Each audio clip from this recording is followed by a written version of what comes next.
Thangalaan cinema release అయ్యి almost ఒక 4 రోజులు అవుతుందన్నమాట. ఓకే, అప్పుడే చూడాలి, క్షమించండి, కొద్దిగా లేట్ అయిందనమాట. అండ్ సినిమా చూస్తున్నప్పుడు నా ఫీలింగ్ చెప్పాలి అని అంటే నేను చూడాలా చూడొద్దు అనేటటువంటిది డిసైడ్ చేయను. చాలామంది చూసేసిన తర్వాత నా ఒపీనియన్ ఏంటి అనేటటువంటిది చెప్తా ఫ్రెండ్స్, వినండి. ఈ సినిమా అయితే నిజంగా నార్మల్గా సినిమా చూసే వాళ్ళకి, సెకండ్ షోకి వెళ్ళే వాళ్ళకి, ఇంకేం కాదు థియేటర్లో వెళ్ళి నిద్రపోదాం, ఏదో నార్మల్ సినిమా ఎంజాయ్ చేద్దాం అనే వాళ్ళకి ఏం మాత్రం కూడా అర్థం కాదనమాట. సినిమా స్టార్ట్ అయింది, ఎండ్ అయింది, అసలు సంబంధమే ఉండదు అనమాట. ఈ డైరెక్టర్ 2 పాయింట్స్ అయితే మనకి క్లియర్గా చెప్పదలుచుకున్నాను అనమాట. మొట్టమొదటి ఏంటంటే గోల్డ్ కోసం జరిగేటటువంటి వేట.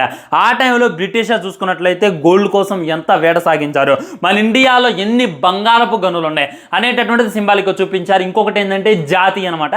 కొన్ని జాతుల్ని తొక్కబడుతున్నాయి, కొన్ని జాతుల్ని లేవబడుతున్నారు అనమాట. ఒక జాతి వాడు పంట పండించిన వారు లేరు, ఒక జాతి వాడు ఒంటి నిండా బట్టలు వేసుకున్న వారు లేరు, ఒక జాతి వాడు ఏం చేసిన వారు లేరు. ఎప్పుడైనా సరే ఆ జాతి వాడిని తొక్కేద్దాం, మరి పూర్తిగా వాడిని నాశనం చేద్దామా, వద్దు, వాడితో మాకు పని ఉంది, ఆ పనిని వాడుకోవాలి, ఆ తర్వాత వాడిని నాశనం చేయాలి అనేటటువంటి పాయింట్ని చూపించింది అనమాట. నిజంగా డైరెక్టర్ బ్రెయిన్కి అయితే సలాం కొట్టొచ్చు.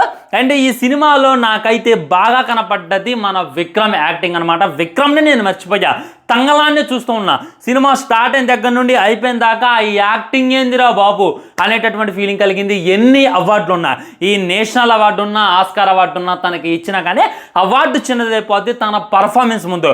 ఎలా ఉంది తన డెడికేషన్, ఎలా నటించిండు, ఆ హెయిర్ స్టైల్ ఏంది, ఆ గెటప్ ఏంది, ఆ ఎక్స్ప్రెషన్స్ ఏంది, ఆ వాకింగ్ ఏంది, అబ్బబ్బబ్బబ్బా గులాం అయిపోయిన విక్రమ్కి. నేనైతే మన పృథ్వీ గారికి పెద్ద ఫ్యాన్ అనమాట యాక్టింగ్లో. మన సలార్ సినిమా పృథ్వీ ఉన్నారు కదా, ఆయన ది గోట్ లైఫ్ చూసి అవి చూసి ఇంకేం ఎవడైనా బీట్ చేయగలరా, ఏంతో పాటు ఎవడైనా నటించగలరా అంటే ఒక్కడున్నాడు తమిళ్లో, ఆయన విక్రమ్ అనమాట. అప్పుడు వచ్చినటువంటి అపరిచితుల దగ్గర నుండి, మొన్న వచ్చినటువంటి ఆయన నుండి ఇప్పుడు వచ్చినటువంటి తంగలం దాకా సినిమాలు అంతా ఇంప్రెస్ చేయకపోవచ్చు, కానీ తన గురించే ఖచ్చితంగా చరిత్రలు మాట్లాడుకుంటుంది భయ్య. అలాంటి యాక్టర్ని అయితే మనం చూడలేం, అలాంటి డెడికేషన్ పెట్టి నటించేటటువంటి వ్యక్తిని అయితే మనం చూడలేం. తను ఇంతలా డెడికేషన్ పెడతారు, ఇంతలా బక్కగా అవుతారు, ఇంతలా లావైతారు, ఏదంటే అది చేస్తారు, మరి ఎందుకు తనకి సరైనటువంటి సినిమా పడట్లేదు అనేటటువంటి బాధ ఒకేపైతే అనిపించింది అనమాట.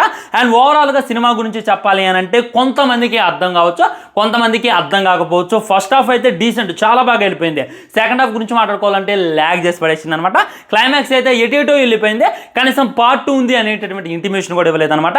ఆ అరణ్య ఏంది, ఇంకా ఆ అమ్మాయి ఏంది, ఆ కళ్యాణి ఏంది అనేటటువంటిది అర్థం కాకుండా అలా సినిమాని అయితే ఎండ్ చేసేటటువంటి ప్రయత్నం చేశారు. ఇది కొద్దిగా కన్ఫ్యూజన్ అని చెప్పుకోవచ్చు అనమాట. నిజంగా ల్యాగ్ ఉందనమాట. యాక్షన్ సీన్స్ ఇంకొద్దిగా బాగా తీస్తే బాగుండేది, మ్యూజిక్ మీద ఇంకొద్దిగా కాన్సన్ట్రేషన్ చేస్తే బాగుండేది అనేటటువంటి ఫీలింగ్ నిజంగా నాకు కలిగింది. నిజంగా విక్రమ్కి అయితే నేనైతే దాసోహం అయిపోతా ఈ యాక్టింగ్. తన యాక్టింగ్ గురించి వంకబెట్టేది లేదు, ఎన్ని అవార్డులున్నా తనకైతే ఇవ్వాలి ఫ్రెండ్స్. ఇది అనమాట ఓవరాల్గా నా ఒపీనియన్ గురించి మాట్లాడుకోవాలంటే. మీ ఒపీనియన్ ఏంటి, మీరు చూసారా లేదా అనేటటువంటిది మీ హానెస్టీ కామెంట్ కింద తెలియజేసేటటువంటి ప్రయత్నం చేయండి. వీడియో లైక్ చేయండి, షేర్ చేయండి, ఛానల్ని తెలుసు కదా. బాయ్ అంటూ నమస్కారం.